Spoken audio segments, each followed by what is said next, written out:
Vice presidential nominee Governor Tim Walz of Minnesota is preparing to debate Senator JD Vance of Ohio.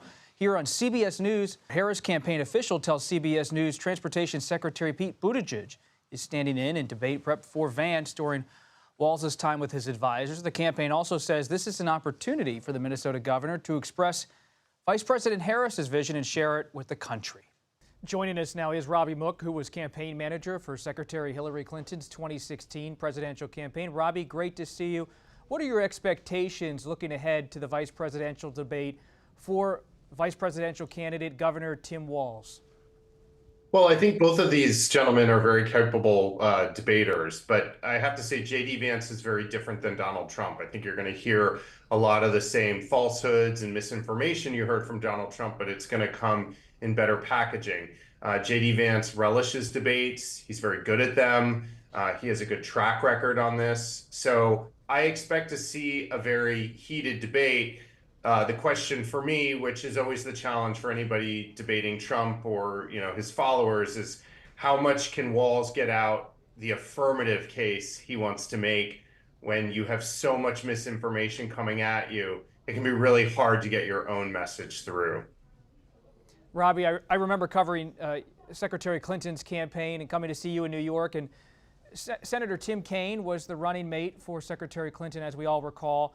But do these vice presidential debates really matter? When you're a high-ranking Democrat working on a campaign like you did at the highest level, is this really a crucible in a presidential campaign, or is it more something on a checklist to get through in the final stretch? Well, I think there's somewhere in between. Do I think this one debate changes the entire dynamic of the campaign? No.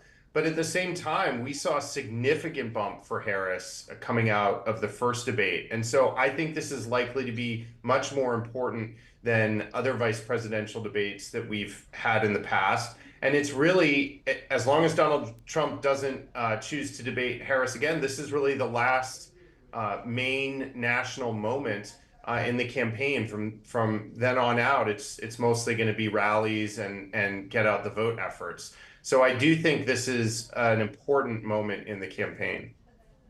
When you look at Governor Walz, what do you believe is more important as a veteran strategist? Is it introducing himself further to the electorate, talking about his biography, the Harris-Walz stance on different issues, or is it about taking on Senator Vance? What's more important in this particular moment?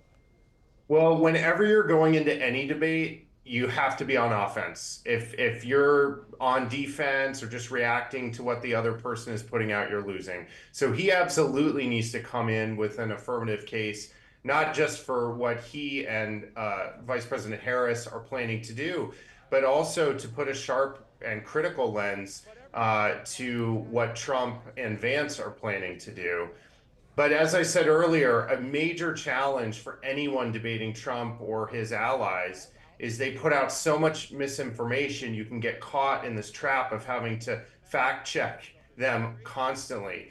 And so Walz is going to have to make a lot of decisions on the fly about how much time to spend talking about the things he needs to talk about, the affirmative case he needs to make, versus correcting what I expect will be an enormous number of lies and amount of misinformation coming from JD Vance. Since it's been a few years now, can you tell us, what did you give as advice to Senator Tim Kaine? He was facing off against a running mate for Donald Trump, just like Governor Walz is this time. What was your advice back then about how to handle the debate?